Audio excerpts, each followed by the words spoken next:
Ito pa guys, ang kanilang annual interest rates daw guys ay hindi daw lalagpas sa 14% per year or 0.04% per day. Hello everyone! Welcome back to my YouTube channel. Sa mga bagong pasok pa lang po sa aking channel, my name is Melvin at welcome po kayong lahat.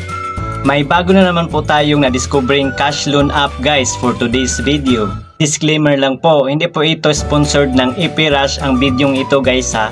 Nais ko lang pong ibahagi sa inyo ang sistema ng cash loan app na ito. Kaya sundan nyo lang po at tapusin ang videong ito guys ha, dahil ipapakita ko po sa inyo ang buong detalye sa cash loan app na ito. Bago ko po sisimulan, sa mga bagong pasok pa lang po sa aking YouTube channel, huwag kalimutang i-click yung subscribe button na nasa baba at pakihit na yung bell para updated po kayo sa aking mga utang tutorial videos na i-upload. Maraming salamat po.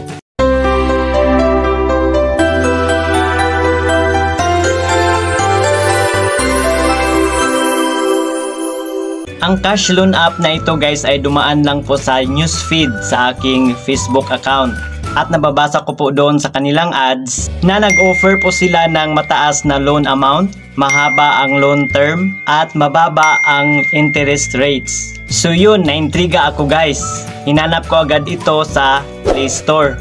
So meron ngang Epirush sa Play Store. And then binasa ko ang about this app. So under po ito ng Score One Financing Corporation. At SEC registered po siya guys. At may mga features pang nakalagay dito guys. No hidden fees daw. Convenient payment. Safe and reliable. May product application conditions pa siya guys. Must be a Filipino national with ID. So ang age over 20 years old. There is a job and a stable source of income. So ito na po yung kanilang interest rates guys and annual fee.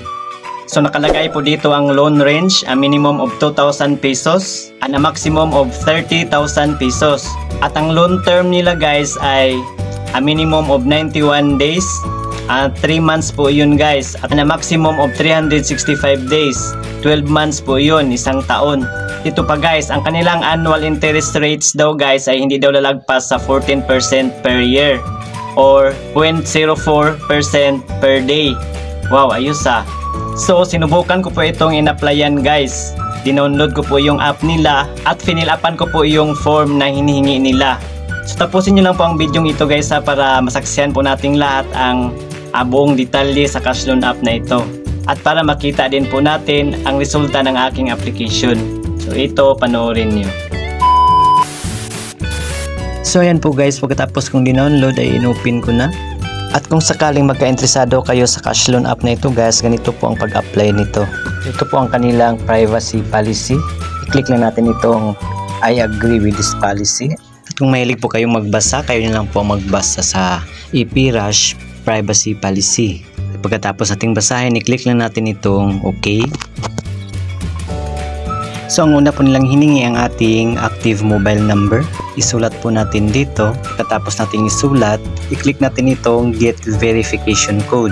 At dito natin isusulat yung code na isend sa ating mobile number na sinulat. Pagkatapos natin mailagay yung verification code, i-click natin itong login.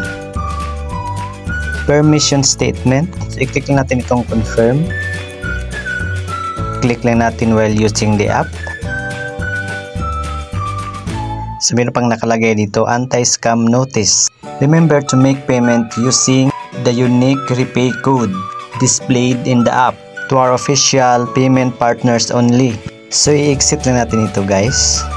And so ito na po, Epirush. Welcome to Epirush, your one-stop loan platform. How much do you need? Nag-iba yata yung loan amount dito guys. Minimum 2,000 pesos to 80,000 pesos. Mas lumaki pa dito. Ang loan term ay ganun pa rin, 91 days. Yung daily interest, kanina 0.04% lang yun. Ngayon naging 0.89% na. Okay, we'll see. Patuloy tayo. I-click lang natin itong apply. Click lang natin itong allow. Ano na naman ito? Sige, pagbigyan lang natin. Fill in the information. So, i-click lang natin itong go to certification guys. Okay, dito na po tayo sa authentication. So ngayon, mamimili na po tayo ng ID type. So ito po yung mga valid ID na tinatanggap nila guys. UMID, TIN, SSS card, driver's license, passport, Pag-ibig, PRC ID, PSN, Voters ID, and GSIS ID. At dahil driver's license ang meron ako, ito ang pipiliin ko. And then isulat po natin yung ID number dito sa baba. And then i-click natin itong may camera icon. At ito na, pipicturean ko na ang aking driver's license. I-click na natin itong check kung okay na. Pagkatapos, i-click ito para sa ating selfie. Pinutin na natin itong bilog. And then click itong check.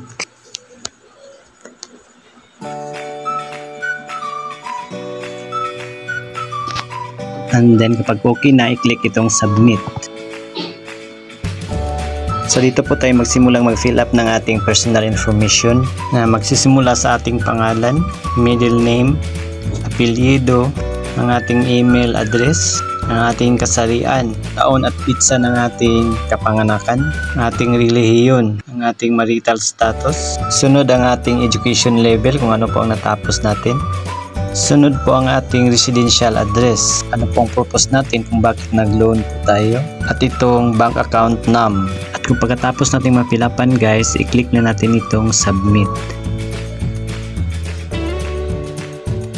Ang susunod na steps guys ay itong work information certification. So dito guys, isulat po natin ang pangalan ng ating pinagtatrabahuan. Ano po ang industry?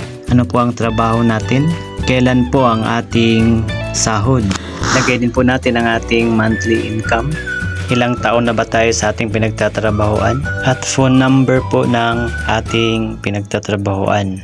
Pagkatapos natin ma-fill upan, i-click lang natin itong submit. At ang susunod na steps ay ang ating contact information authentication. So ito po yung mga character reference guys. 2 contact person ang hinihingi nila. Dito po sa una, ang pangalan na ilagay natin ay kailangan po yung ating parents or spouse, pwede ring children, pwede ring brothers and sisters, pwede ring ang ating mga kaibigan at others. Ganon din po dito sa pangalawang contact person. At pagkatapos nating ma-fill upan, i-click lang itong submit. Bank card and wallet. So mamimili po tayo dito sa dalawa guys kung saan po natin ipapasend ang ating pera na uutangin dito. Dito po sa bank card, ito po yung mga bangko na partner po nila. Banco de Oro, Security Bank, China Bank, Land Bank, UCBP, Union Bank, East West Bank, PNB, Metro Bank, RCBC, BPI at Asian United Bank. So halimbawa, ang nilagay ko sa aking bank account is ang aking RCBC. So pinindot ko tong RCBC.